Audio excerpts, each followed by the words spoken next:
आइए आज के दिव्य सत्संग प्रवचन का शुभारंभ करते हैं। हमारे शास्त्रों में एक बहुत प्यारी बात आती है, शरीर माध्यम खलु धर्म साधनम।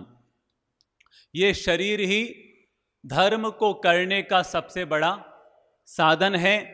अगर ये शरीर ठीक है तो हम अच्छे से धर्म कर्म कर सकते हैं, और अगर ये शरीर सही नहीं है तो हम कोई भी धर्म आराधना ठीक ढंग से नहीं कर पाते हैं। आपने देखा होगा, लोग जवानी को तो कमाने में लगा देते हैं और ये सोचते हैं कि जब बूढ़ापा आएगा तब हम धर्म आराधना करेंगे। लेकिन आप सबको मालूम है, जब बूढ़ापा आता है तो न तो आँखों से दिखाई देता है, न कानों से ठीक ढंग से सुनाई देता है, न हम चल कर के मंदिर जा सकते हैं, न ही चल कर के हम सत्संग में जा सकते हैं। इसलिए भगवान श्री महावीर ने कभी कहा था कि जब तक हमारी इंद्रियां शिथिल न हो, जब तक हम पर बूढ़ापा हावी न हो, जब तक हमें व्याधि न सताए, तब तक उससे पहले ही हमें धर्म आराधना कर लेनी चाहिए। क्योंकि बूढ़ापा हावी होने के बाद फिर हमारा शरीर ही हमारे कंट्रोल में नहीं रहता है। इसलिए आज भगवान श्री हमें प्रेरणा दे रहे हैं कि हमें अपने इस शरीर को हमेशा स्वस्थ रखने के लिए सदा जागरूक रहना चाहिए। क्योंकि शरीर स्वस्थ होगा तभी हम अच्छे से धर्म आराधना कर पाएंगे, अपनी जिंदगी को अच्छे से जी पाएंगे। इसलिए हमारे शरीर में बीमारियां न आए, इसके लिए हमें सदा सावधान रहना चाहिए। बीमारी आए और फिर हम दवाइयां ले, ये अच्छी बात है, लेकिन हमारे शरीर में बीमारियां ही ना आए, ये उससे भी ज़्यादा अच्छी बात है। इसलिए आज हम सीखते हैं कि कैसे हम अपने शरीर को ठीक करें, कैसे हम बीमारियों से बचें, और कैसे हम जब तक जिएं स्वस्थ और प्रसन्न होकर के जिएं। याद रखिएगा, पेट भरा हो तो धर्म और ईमान सूझता है, मन भरा हो तो दर्शन और विज्ञान सूझता है। आत्मा परमात्मा नैतिकता की बातें अच्छी है, पर भूखे को तो भोजन में ही भगवान सूझता है, पर भूखे को तो भोजन में ही भगवान सूझता है। इसलिए एक अच्छी बात है कि अगर हम जैसा अन्न लेते हैं वैसा ही हमारा मन होता है, और जैसा हमारा मन होता है वैसा ही हमारा जीवन होता है। इसलिए अगर हम अच्छा लेंगे अन्न तो हमारा अच्छा रहेगा मन, अच्छा रहेगा मन तो अच्छा आएगा धन, अच्छा रहेगा मन तो अच्छा आएगा धन, अच्छा आएगा धन तो हमारा अच्छा बन जाएगा जीवन, और अगर अच्छा बन जाएगा जीवन तो हम भारत और इस दुनिया को कर पाएंगे रोशन। तो शुरुआत कहां से है? जैसा लेंगे अन्न वैसा होगा जीवन। तो इसलिए जीवन को ठीक करने के लिए हमें सबसे पहले मन को ठीक करना होगा, और मन को ठीक करने के लिए पहले अन्न को ठीक करना होगा। इसलिए आज हम समझते हैं कि हमारा अन्न कैसा होना चाहिए। भगवान श्री महावीर ने 5 समितियां बताई है। कितनी समितियां?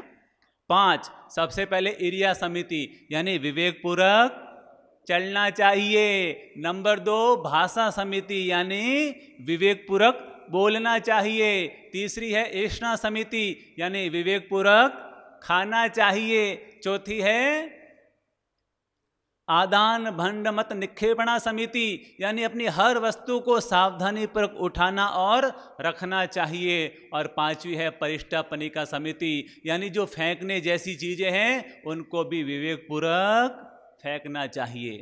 तो ये 5 समितियां गृहस्थ के लिए और संत के लिए बहुत ज़रूरी बताई है कि इन 5 चीज़ों का बहुत सावधानी और विवेकपूर्वक हमें आचरण करना चाहिए। और इसमें तीसरी समिति है ऐष्णा समिति, यानी हमारा अन्न, हमारा आहार विवेकपूर्वक होना चाहिए, सही ढंग से होना चाहिए। अगर हम आहार भी विवेकपूर्वक लेते हैं, आहार भी विवेकपूर्वक बनाते हैं, आहार भी विवेकपूर्वक खाते हैं और विवेकपूर्वक खिलाते हैं, तो ये भी अपने आप में बहुत बड़ा धर्म है। तो आज हम समझते हैं ऐष्णा समिति, यानी विवेकपूर्वक हमें अन्न बनाना चाहिए और अन्न खाना चाहिए। विवेकपूर्वक हमें भोजन बनाना चाहिए और खाना चाहिए। भोजन 2 प्रकार का होता है, नंबर 1 प्रियकारी और नंबर 2 श्रेयकारी। प्रियकारी का मतलब होता है जो हमें प्रिय लगता है, और श्रेयकारी का मतलब होता है जो हमारे लिए सही और अच्छा होता है। एक होता है स्वादु भोजन और एक होता है स्वास्थ्यकारी भोजन। स्वादु यानी जो जीभ को अच्छा लगता है उसे स्वादु भोजन कहते हैं, लेकिन जो शरीर के लिए अच्छा होता है उसे स्वास्थ्यकारी भोजन कहते हैं। हम बड़े गजब के हैं, हमें 6 फीट शरीर का ध्यान कम रहता है और 2.5 इंच जबान का ध्यान ज्यादा रहता है। 2.5 इंच जबान पर हम ज्यादा ध्यान देते हैं कि इसको अच्छा, स्वादिष्ट, मजेदार, स्वादिष्ट भोजन मिलना चाहिए, स्वाद मिलना चाहिए। लेकिन यहाँ का काम तो कितनी देर का है? यहाँ का काम कितनी देर का है? यहाँ का काम 15 मिनट, 20 मिनट, 25 मिनट, जब तक भोजन करते हैं तब तक का काम है, लेकिन आगे का सारा काम तो नीचे का है। तो इसलिए केवल जीभ का ध्यान मत दीजिए, पूरे शरीर का ध्यान दीजिए। आजकल यही हो रहा है कि सब लोग जीभ पर ज्यादा आ गए हैं, जीभ पर ज्यादा ध्यान देने लग गए हैं। बस स्वादकारी भोजन, बस मसालेदार भोजन और जीभ को अच्छा लगने वाला भोजन हम लेने की ऐसी आदत पड़ गई है, ऐसी आदत पड़ गई है कि बीमारियां बढ़ती ही जा रही है। आप बताइए, पहले हॉस्पिटल कम थे या आज हॉस्पिटल ज्यादा है? हॉस्पिटल दिनों दिन बढ़ते जा रहे हैं। पहले पूरे शहर में, पूरे गांव में एक हॉस्पिटल होता था, लेकिन आजकल क्या स्थितियां हैं? हर कॉलोनी में हॉस्पिटल खुलते जा रहे हैं, हॉस्पिटल भी बढ़ते जा रहे हैं और होटल भी बढ़ते जा रहे हैं। इसलिए कहते हैं home to hotel, home to hotel, तो होटल टू हॉस्पिटल और हॉस्पिटल टू हेल। यानी अगर हम होटल में जाएंगे तो परिणाम हॉस्पिटल का आएगा और हॉस्पिटल में जाएंगे तो परिणाम हेल यानी नरक का आएगा। तो इसलिए सबसे पहले हमें अपने खान पान को ठीक करना चाहिए। एक डॉक्टर साहब हॉस्पिटल में पहुंचे, पेशेंट का ऑपरेशन करना था, वो अपने साथ माला लेकर के आए। तो पेशेंट ने पूछा, ये माला लेकर के क्यों आए हैं ऑपरेशन थिएटर में? तो डॉक्टर साहब ने कहा कि बेटा, ये मेरा पहला ऑपरेशन है, अगर सही हो गया तो भगवान को चढ़ाऊंगा और गलत हो गया तो तुझको चढ़ा दूंगा। तो डॉक्टर के पास जाने की नौबत ही न आए, तो इसके लिए हमें अपने आहार को ठीक करना चाहिए, उसको सिस्टेमेटिक करना चाहिए, उसको व्यवस्थित करना चाहिए। 3 प्रकार का आहार होता है। नंबर 1 सात्विक आहार, नंबर 2 राजसिक आहार और नंबर 3 तामसिक आहार। ये 3 तरह का आहार होता है। नंबर 1 सात्विक आहार जो पेट्रोल जैसा होता है, नंबर 2 राजसिक आहार जो डीजल जैसा होता है और नंबर 3 तामसिक आहार जो केरोसिन जैसा, मिट्टी का तेल जैसा होता है। आप बताइए, गाड़ी अच्छे से किस में चलती है? एवरेज ज़्यादा अच्छी किस में आती है?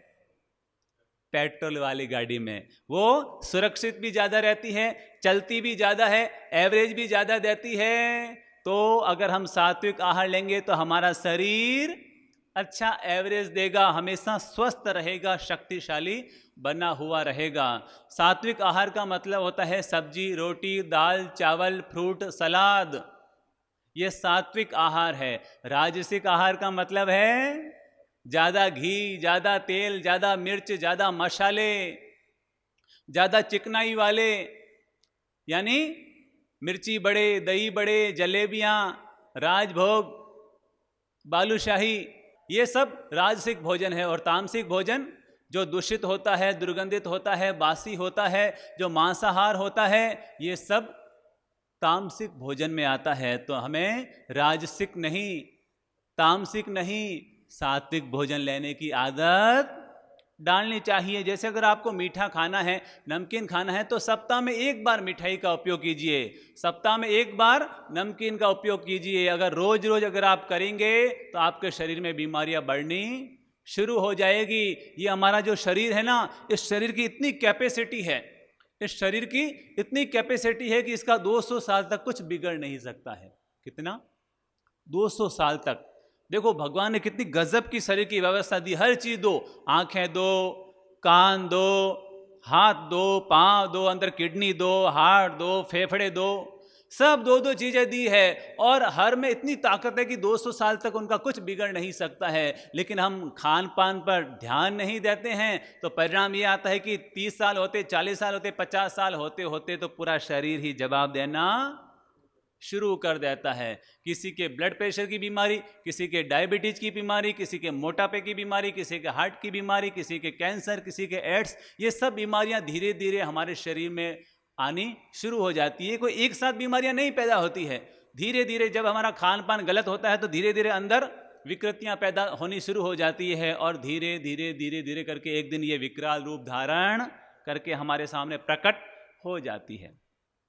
तो इसलिए हमारा खान पान ठीक होना चाहिए। नंबर 1 है स्वाद और नंबर 2 विवाद। इन दोनों से हमें बचना चाहिए, क्योंकि स्वाद पर ज़्यादा ध्यान देंगे तो शरीर खराब हो जाएगा और विवाद पर ज़्यादा ध्यान देंगे तो हमारे संबंध खराब हो जाएंगे। तो इसलिए आज पहला मंत्र मैं दे रहा हूँ आहार को ठीक करने के लिए, और वह है अन्न को कीजिए आधा। अन्न को कीजिए आधा, शाक सब्जी और फल को कीजिए दुगुना, पानी पीजिए तिगुना और हंसी को कीजिए चौगुना। ये स्वास्थ्य का सबसे सरल और सीधा मंत्र है।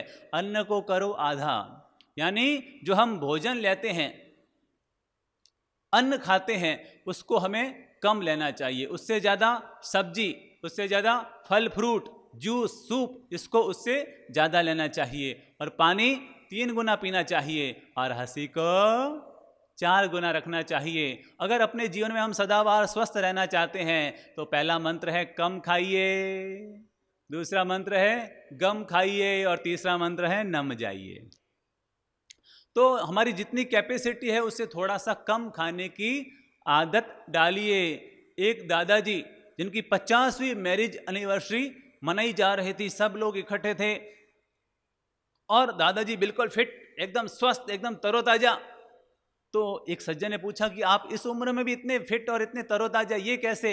तो दादाजी ने कहा मैंने जीवन भर एक ही मंत्र को फॉलो किया है और वो है कम खाना, गम खाना और नम जाना। इस मंत्र को मैंने फॉलो किया है और इसका परिणाम आया कि मैं बिल्कुल फिट हूँ, स्वस्थ हूँ, आनंदित हूँ। मेरी जितनी पेट की कैपेसिटी उससे मैं थोड़ा कम खाता हूँ और जीवन में कुछ उल्टा पुल्टा हो जाए तो गम खाता हूँ और घर में कभी ज़्यादा बहसबाजी हो जाए तो अपने आप को थोड़ा नमा लेता हूँ। तो दादाजी ने एक बात और बताई अपने जीवन का रहस्य कि जब मेरी शादी हुई तो मेरी और मेरी पत्नी के बीच में एक एग्रीमेंट हुआ कि अगर हमारे बीच में कभी झगड़ा हो गया तो उस झगड़े में जो हारेगा उसको 5 किलोमीटर पैदल चल करके आना पड़ेगा।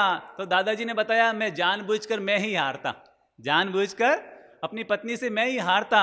तो सज्जन ने पूछा कि आप हारते तो आप 5 किलोमीटर पैदल चल के आते, तो आप स्वस्थ है, फिर आपकी धर्म पत्नी कैसे स्वस्थ है? तो दादाजी ने कहा जब मैं 5 किलोमीटर जाने के लिए पैदल जाता तो मेरी पत्नी भी पीछे देखने के लिए आती कि ये चल रहे हैं कि नहीं चल रहे हैं।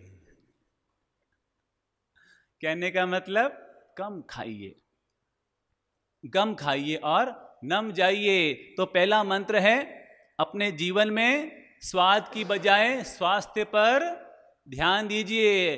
अगर जीभ का रखेंगे टेस्ट, अगर जीभ का ज़्यादा रखेंगे टेस्ट तो पेट हो जाएगा वेस्ट, और पेट हो जाएगा वेस्ट तो रोग बन जाएंगे गेस्ट, रोग बन जाएंगे गेस्ट। फिर डॉक्टर करेंगे टेस्ट, मनी का होगा लोस्ट। इसलिए चौयार सबसे बेस्ट, इसलिए चौयार सबसे बेस्ट। तो अपने जीवन में जीभ का ज़्यादा टेस्ट मत रखिए। अब सवाल यह है कि हमें भोजन कब करना चाहिए? तो नंबर 1 सुबह का भोजन, नंबर 2 दोपहर का भोजन और नंबर 3 शाम का भोजन। तो सुबह का भोजन राजा जैसा होना चाहिए। सुबह का भोजन कैसा होना चाहिए? राजा जैसा होना चाहिए, यानी कि अच्छा भोजन होना चाहिए। सुबह का भोजन मतलब हम ज़्यादा से ज़्यादा फल खा सकते हैं, जूस पी सकते हैं, भिगे हुए ड्राई फ्रूट्स ले सकते हैं। तो ये एकदम ताकतवर भोजन, क्योंकि पूरा दिन मिला है उसको पचाने के लिए। तो सुबह हमें लगभग 8 बजे तक नाश्ता कर लेना चाहिए। और नंबर 2 है दोपहर का भोजन। दोपहर का भोजन हमें 12 से 1 बजे के बीच में हमें ले लेना चाहिए। और दोपहर का भोजन होना चाहिए प्रजा जैसा, यानी सात्विक भोजन, सीधा सिंपल भोजन, सब्जी रोटी दाल चावल। और शाम का भोजन होना चाहिए बीमार जैसा। शाम को हमें 7 से 8 बजे तक, 7 बजे से पहले पहले हमें भोजन ले लेना चाहिए, यानी कि सूर्यास्त होने से पहले पहले हमें शाम का भोजन ले लेना चाहिए। हम लोग क्या रात तक खाते रहते हैं, देर तक खाते रहते हैं, तो फिर खाने के बाद कोई काम धाम तो होता नहीं, रात को कोई काम धाम होता नहीं है, और हम लोग सो जाते हैं तो खाना अंदर ही अंदर पचने की बजाय सड़ना शुरू हो जाता है और बीमारियां आनी शुरू हो जाती है। तो इस तरह से अपनी जीवन शैली को ठीक कर लीजिए। सुबह भोजन कब लेना है, दोपहर कब लेना है, शाम को कब लेना है। सोने से 4 घंटे पहले हमें भोजन का काम फिनिश कर देना चाहिए, निपटा लेना चाहिए, ताकि हमें पानी पीने का पूरा समय मिल सके और भोजन पचने का भी पूरा समय मिल सके। तो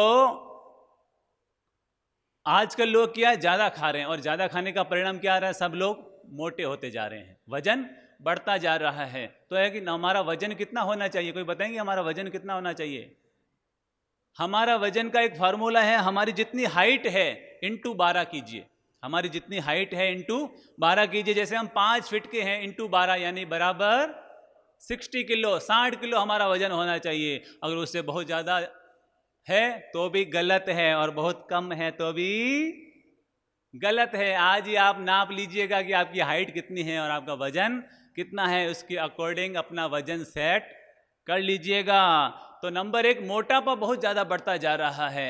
आजकल लोगों को डाइनिंग टेबल पर खाने की जरूरत नहीं है, पेट ही डाइनिंग टेबल बनता जा रहा है। थाली यहाँ रखो और यहाँ खा लो डाइनिंग टेबल की जरूरत ही नहीं है। लोग क्या कहते हैं, अरे रोज रोज वजन नाप कर क्या करना है, रोज रोज वजन नाप कर क्या करना है, एक दिन तो हमें मरना है। रोज रोज वजन नाप कर क्या करना है, हमें तो एक दिन मरना है। 4 दिन की जिंदगी है, 4 दिन की जिंदगी है, खा लो जी भर के, क्योंकि अगले जन्म में फिर 2.5 किलो का जन्म लेकर ही पैदा होना है। तो प्लीज अपने जीवन में खान पान पर संयम रखिए। अब हम ये समझते हैं कि हमें खाने से पहले, खाते समय और खाने के बाद किन किन बातों का ध्यान रखना चाहिए। तो नंबर 1, खाने से पहले हमें हाथ अच्छे से धो लेने चाहिए। नंबर 2, अगर नाखून बड़े हुए हैं तो नाखूनों को काट लेना चाहिए। बड़े हुए नाखून किसके होते हैं मालूम है? या आप खुद ही कह रहे हैं, मैं नहीं कह रहा हूं। तो नंबर 2, नाखून ज़्यादा बड़े हुए नहीं होने चाहिए, क्योंकि नाखून बड़े हुए होंगे तो हम लोग हाथों से खाना खाते हैं, तो नाखूनों में जो गंदगी पैदा हो जाती है, जो चीज़ें लग जाती है, वो हमारे पेट में चली जाएगी। तो नंबर 2, हमारे नाखून साफ होने चाहिए। और नंबर 3, जब भी खाना खाएं तो जहाँ तक हो सके नीचे बैठ करके खाना चाहिए। आजकल गलत आदत पड़ गई है, खाना भी ऊपर, बनाना भी ऊपर और जाना भी ऊपर, सब ऊपर ऊपर हो गया है। अब नीचे जमीन का तो काम ही खत्म हो गया है। तो ये भी बहुत बड़ी गड़बड़ी है हमारे जीवन की। तो आदत रखनी चाहिए कि नीचे बैठ करके हम खाएं। और नंबर 3, जब भी खाएं तो खाने से पहले मुस्कुराएं, खाने से पहले मुस्कुराएं। मुस्कुरा कर खाएंगे तो हमारा खाना और ज़्यादा डबल लाभकारी बन जाएगा। और नंबर 4, खाने से पहले परमात्मा को याद जरूर करें, प्रभु का नाम स्मरण करके उसके बाद खाना खाएं। और प्रभु से प्रार्थना करने के बाद कहें कि प्रभु स्वीकारो अर्घ्य हमारा। हम खाना नहीं खा रहे हैं, हम अपने भीतर बैठे परमात्मा को खाना चढ़ा रहे हैं, प्रसाद चढ़ा रहे हैं। तो प्रसाद ग्रहण करने के भाव से भोजन ग्रहण करें। और अंतिम जो मैं निवेदन कर रहा हूं, और वो है कि खिलाकर खाने की भावना रखें। केवल खाएंगे तो गोबर हो जाएगा, और खिलाकर खाएंगे तो वही भोजन प्रभु का प्रसाद बन जाएगा। तो खिलाकर खाने की भावना रखें। जब भी आप खाना खाने बैठे ना, तो अलग से एक फुल्का अलग से निकाल करके रख लें, और जब खाना आपका पूरा हो जाए तो किसी कुत्ते को, किसी गाय को अपने हाथ से खिला करके आ जाए। तो खाना खाने से पहले हमें इन बातों का ध्यान रखना चाहिए। और खाना खाते समय नंबर 1, चबा चबा कर खाना चाहिए। कैसे खाना चाहिए? चबा चबा कर। क्योंकि अगर हम चबा चबा कर खाना नहीं खाएंगे तो जो काम दांतों का है वही काम आंतों को करना पड़ेगा, तो हमारी आंतें धीरे धीरे कमजोर हो जाएगी। तो अगर आपको अच्छा लगे तो पहले चूड़ लीजिए, तो दांतों का काम हाथों से ही हो जाएगा। पहले चूड़ लीजिए। मेरी तो आदत है चूड़ करके खाने की। हमारे गुरुदेव चूड़ते हैं और हम मस्ती से खाते हैं। तो पहले हाथों से चूड़ लीजिए, तो आधा काम हाथों से ही हो गया। फिर दांतों से आधा काम चबा लीजिए उसको अच्छे से, तो हमारा भोजन केवल 1 घंटे में ही पूरा पच जाएगा। नहीं तो 3-3 घंटे, 4-4 घंटे, 5-5 घंटे भोजन को पचने में लग जाते हैं। और नंबर 2, जब भी खाएं तो मौन पूर्वक खाएं, एकाग्रता पूर्वक खाएं। आजकल क्या होता है, चाय चाय साथ में चलती रहती है। खाना भी खा रहे हैं और चाय चूँ साथ में चलती रही है। टीवी भी चल रही है, मोबाइल भी चल रहा है, रेडियो भी चल रहा है, सब चीज़ें चल रही है। तो ये भी एक बहुत गलत आदत है। तो प्लीज़ जब भी खाएं मौन पूर्वक, एकाग्रता पूर्वक। बहुत ज़्यादा जरूरत हो तो वाणी का व्यवहार करें, बाकी मौन पूर्वक, एकाग्रता पूर्वक खाना खाने की आदत रखें। और तीसरा है, कोई भी प्रतिक्रिया न करें। खाना खाते समय कोई प्रतिक्रिया ना करें, ये ऐसा नहीं बनाया, वैसा नहीं बनाया, ये नहीं बनाया, वो नहीं बनाया। भोजन प्रभु का प्रसाद है, उसको प्रसाद मान करके स्वीकार करें। जैसे लगा कि कभी मिर्ची ज़्यादा हो गई तो प्रतिक्रिया मत कीजिए, दही को मंगाइए और उसमें मिला दीजिए और उसको सेट कर लीजिए। याद रखिएगा, खाना खाते समय 3 लोगों को धन्यवाद जरूर देना चाहिए। नंबर 1 किसान, नंबर 2 भगवान, और नंबर 3 45 डिग्री में खाना बनाने वाली भगवान। इन 3 लोगों को धन्यवाद जरूर देना चाहिए, कभी प्रतिक्रिया नहीं करनी चाहिए। और अगला निवेदन है कि खाना खाते समय जूठा नहीं छोड़ना चाहिए। एक गंदी आदत है कि हम खाना खाते समय जूठा छोड़ देते हैं। प्लीज खाना जूठा मत छोड़िए, उतना ही लो थाली में कि व्यर्थ न जाए नाली में। सभी बोलिए, उतना ही लो थाली में कि व्यर्थ न जाए नाली में। उतना ही लो थाली में कि व्यर्थ न जाए नाली में। जूठा छोड़ना ये अन्न देवता का अपमान है, ये बहुत बड़ा पाप है।